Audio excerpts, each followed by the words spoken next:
Hi guys, good morning! Almusal tayo! Yan.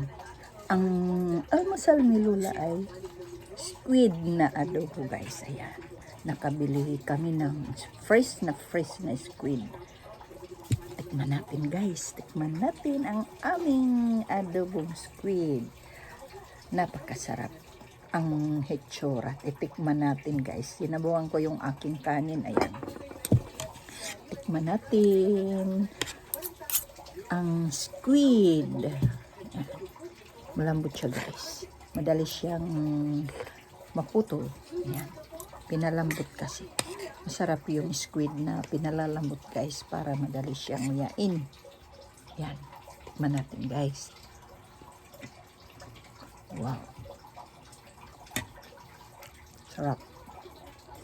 Yummy. Lalo na yung sabaw. Yummy guys.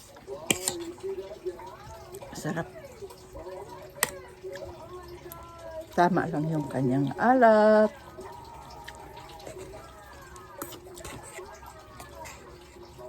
Yummy.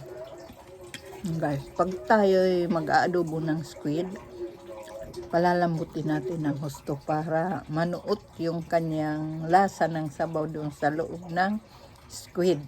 Para yummy siya guys. Madali pa siyang yain. At ang inuuna kong kainin guys yung mga baba, yung malalambot na gustong gusto ko yan. Ayan.